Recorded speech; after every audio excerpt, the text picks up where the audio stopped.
ஒருத்தர் வந்து லைட்டெல்லாம் அப்படின்னு லேட்டாக கிளம்புங்க அப்படின்னு சொல்லிட்டாரு. அப்போ இது நல்லா இருக்குது, சோப்பு தூரம் இருக்குங்கிறாங்க. 150 ஆடு மாடு இருக்குல்ல, அப்புறம் ஏன் பாக்கெட் எவ்வளோ வச்சுருக்கேன்? பாக்கெட்டில் 30 ரூபா இருக்கும். 30 ரூபாயா? ஹாய் ஹலோ வணக்கம் மக்களே. இன்னைக்கு நம்ம ஒரு முக்கியமான செலிபிரிட்டி இன்டர்வியூ எடுக்க போகிறோம். யாருன்னு தெரியுமா? கவிதைனா இவர் தாங்க, இவர் தான் கவிதையே. மீட் மிஸ்டர் கவிதை கோபால். யார் சாமி? Hi, fine. எப்படி இருக்கீங்க? நல்லா இருக்குங்க. நல்லா இருக்கீங்களா? இருக்கு. இப்போ எங்கேருந்து வரீங்க? நான் இப்போ சென்னை சாலிகிராமத்தில் இருந்தேன். சாலிகிராமா? சென்னை வந்து எத்தனை நாள் ஆச்சு? நான் வந்து 6 வருஷம் ஆகுது. 6 வருஷம் ஆச்சா? 6 வருஷமா என்ன பண்ணிட்டு இருக்கீங்க? சும்மா சினிமாவில் வாய்ப்பு தேடிக்கிட்டு இருந்தேன். வாய்ப்பு தேடிட்டு இருக்கீங்க, கிடைச்சதா? இப்போ தான் கிடைச்சி கொஞ்சம் கொஞ்சம். எங்கேயாச்சும் ஆடிஷன் ட்ரை பண்ணீங்களா? ட்ரை பண்ண நிறைய இடத்துல அவமானப்படுத்த நினைக்கிட்டாங்க. ஏதாவது ஒரு நிகழ்வுகளை சொல்லுங்க பார்ப்போம். இப்போ ரீசெண்டாக ஒரு படம் ஆடியோ லான்ச் போயிருந்தேன், கும்பாரின்னு ஒரு படத்தில். அது நீங்கள் பார்த்துருப்பீங்கன்னு நினைக்கிறேன், நிறைய மீடியாவில் வந்துச்சு. அது மூலியமாகவே நிறைய இன்டர்வியூ நிறைய இது வந்துச்சு. என்ன பண்ணாங்க? அதில் பேச சொன்னாங்க, கவிதை ஏதாவது சொல்லு அப்படின்னாங்க. நான் சொன்னேன், அதுக்குள்ளேயும் ஒருத்தர் வந்து லைட்டெல்லாம் அப்படின்னு லேட்டாக கிளம்புங்க அப்படின்ட்டு சொல்லிட்டாரு. நான் அது ஒரு விஷயம்னு எல்லா பப்ளிசிட்டியாக பேசினேன். பேச விட்டாங்களா? பேச விடலை கடைசி. நீ என்ன பேசணும்னு போனாங்க? நான் கவிதை சொல்லலாம் அப்படின்ட்டு போனேன். என்ன கவிதை?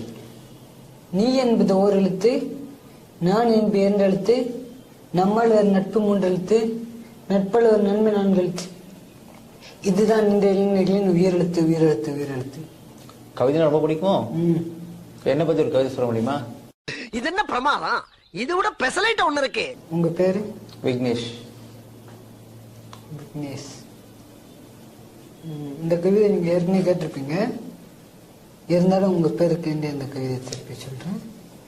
தூண்டில் சிக்கிய மீனும் விக்னேஷ் உன் நட்பில் சிக்கிய நானும், துடிப்ப நிஜம்தான் மீன் துடிப்பை விடுதலை கேட்க, நான் துடிப்பது விக்னேஷ் உன் நட்பிற்கான நண்பிற்கான பாசத்திற்கு. எங்கேயோ கேட்ட மாதிரி இருக்கே. அதான் டாடா மூவில கேட்டிருப்பீங்க.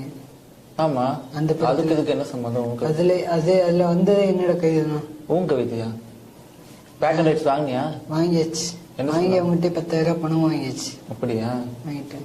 அது முன்னாடி தெரியுமா இல்ல அது படம் வந்த பிறகுதான் எனக்கே தெரியும். உனக்கு தெரியாம வச்சிருக்காங்க? தெரியாம வச்சுட்டாங்க. எப்படி கண்டுபிடிச்ச? ஃபர்ஸ்ட் டே பாத்தியா இல்ல? இல்ல நான் பார்க்கல, ஃப்ரெண்ட்ஸ் சொன்னாங்க, நான் கேட்டேன். உடனே போய் இதுன்னு தனியா கோட்டு கலைஞ்சேன், இது கலைஞ்சேன், இந்த வைக்கலாம் வரல முன்னாடி. நான் அடுத்து சரி நம்ம ஏதாவது பண்ணணும் அப்படின்ட்டு போனேன். ஒரு ப்ரொடியூசர் சிலம்பரசன் ஒரு அண்ணன் நின்னாரு, அவர்கிட்ட கேட்டேன். அவர் தான் அந்த டைரக்டர்கிட்ட பேசி ஒரு 10,000 பணம் வாங்கி கொடுத்தாரு. ஓ அப்படியா? சாலிகிராமத்துல எங்க தங்கி இருக்க? சாலிகிராமத்துல ரோட்ல தான் படுத்திருந்தேன். ரோட்லயா? இல்ல, நான் அவனை பத்தி கேள்விப்பட்டேன். நீ சொத்துள்ள பாட்டி தானே? ஆமா. அதான் உனக்கு தான் 10 ஏக்கர் நிலம் இருக்குது, தோப்பு தூரம் இருக்குங்கிறாங்க. 150 ஆடு மாடு இருக்குல்ல, அப்புறம் ஏன்? எனக்கு ஆசை வந்து சினிமால ஒரு ஆளா வரணும். எங்க அப்பா வந்து சின்ன வயசுல நிறைய எப்படின்னா, நான் சின்ன பிள்ளையில நான் பார்த்துருக்கேன் எங்க அப்பா பீடி அடிச்சு. அதுக்கப்புறம் இடையில அந்த பீடி அடிக்கிறதே இல்லை. எங்க அப்பா அடிக்கிறதே இல்லாம இருக்கும்போது நான் பார்த்தேன், நம்ம பிறக்கிறதுக்கு முன்னாடி அப்பா பீடி அடிச்சுட்டு இருந்தாரு, நம்ம பிறந்து வளர்ந்ததுக்கப்புறம் எதுக்கு அப்பா அடிக்கல அப்படின்னு யோசித்தேன்.